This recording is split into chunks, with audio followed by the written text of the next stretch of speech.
I used to get really excited about going to the record. Sometimes I would just look at records and be like, wow, I want to try and buy that record. And I don't know how you do that now. I guess there's still a way to do it, but... Right. Well, the other thing, too, is, that I grew up in a small town, so, like, there wasn't a lot of shows that came through.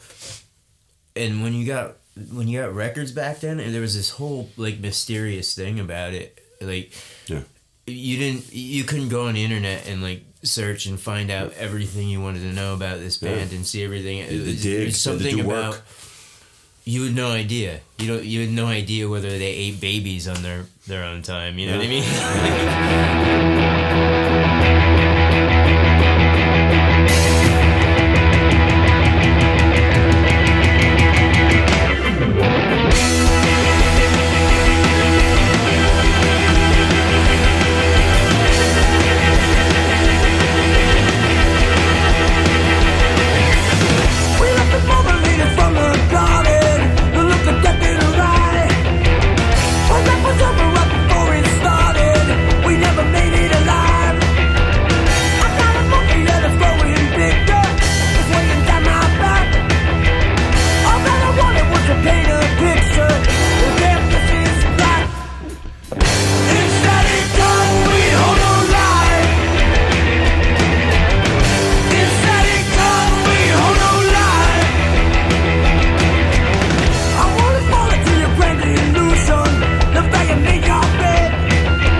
Another newer band that actually made me finally, not newer now, but newer as opposed to that made me finally say I'm not a mainstream person because this is kind of the type of stuff I would want to do is probably the Helicopters.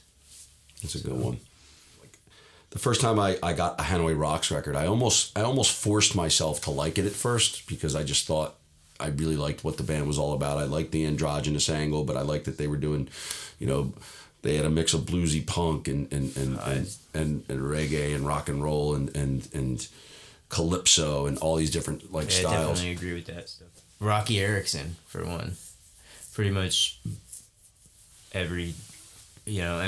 I like all of his. So I like all the Alien stuff and and obviously the earlier 13th Floor Elevator stuff is great. That stuff too. Yeah, I mean Hanoi Rocks was Andy McCoy. What can you say about him? I mean, just did what he wanted to and did it awesome. Yeah. He's a psycho. And those are the type of people that put out awesome music. Yeah, but those records really, and those were like the first records I remember really dramatically I had already kind of crossed over into the punk genre, and then it was like almost like I remember taking heat. Like nobody amongst the people that I was growing up with, nobody really knew who they were. Then you have Lords of the New Church as the dark side of Hanoi Rock. Yeah, absolutely. Well, sort of, they're connected. Yeah. They're sort of incestuous. But that band really, had a major impact on me. Like it was okay to be a theatrical band like that, and you could be a theatrical band like that and still have a ton of credibility.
Alive beneath your blackened grip. The piper plays a song so beautifully. I can't shake these goes to bedlam. No, I can't shake these goes to bedlam.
Pretty much me growing up, I didn't listen to much music on the radio or anything like that. Like I was basically what my parents listened to, which was pretty bad, like Oak Ridge Boys, ABBA, Kenny Rogers, and Eastern European music.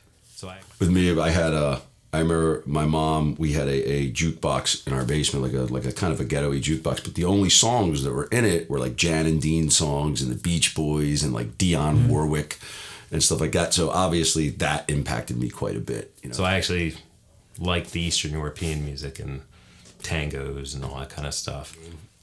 My mom was a big Engelbert Humperdinck fan, Tom Jones. I'm not calling it crap, but it was not my thing when you're a young kid. So it's the only things I can remember when I was little was just the bad ABBA and Oak Ridge Boys. How many times can you listen to Elvira? Yeah, it's pretty comical.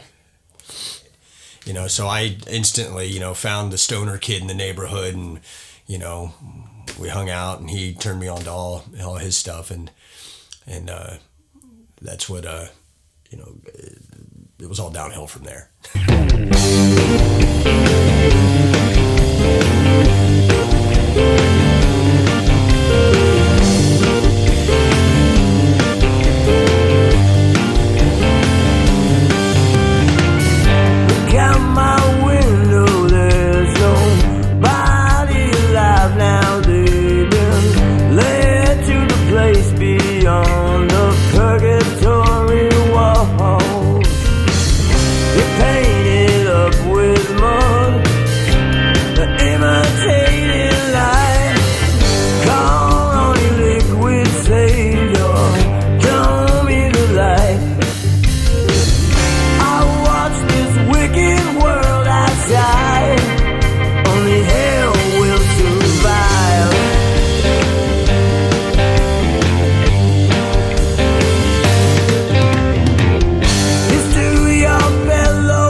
But I remember you bought a guitar from me at the pawn shop. I used to work Harmony at a pawn, Harmony Rocket, man. That was a good guitar too.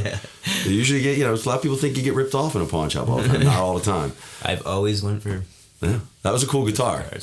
I know I gave you a really sweet deal on it. Actually, you gave me an awesome deal. Yeah, you gave me that, and you threw in an Epiphone SG at the time. See that? Threw it in. Yeah.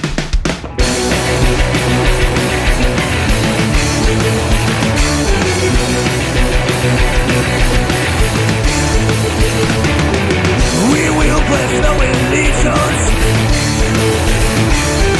children of circuitry, robots no deliverance from this hypocrisy. We're so wicked.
I don't think there's any punk rocker or rocker our age doing this still to this day that wasn't influenced by Kiss. Mine was Hotter Than Hell, the second record.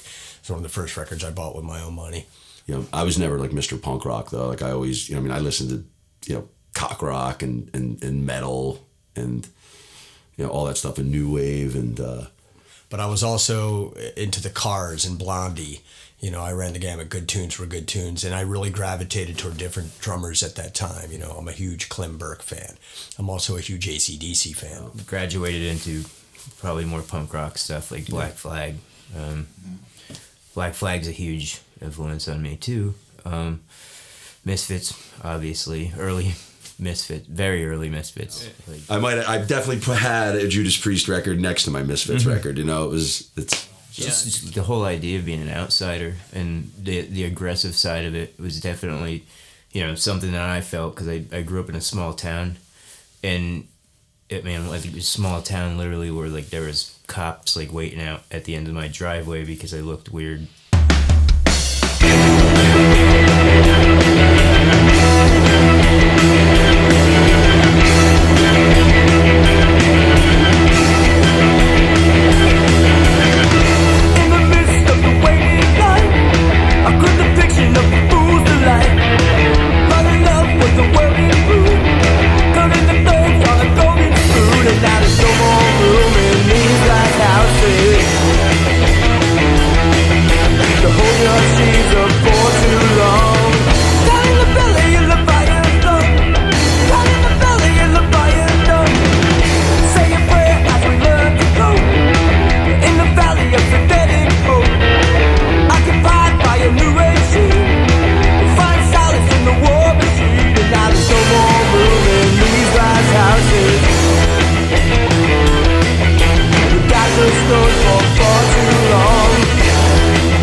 Darkness with freedom.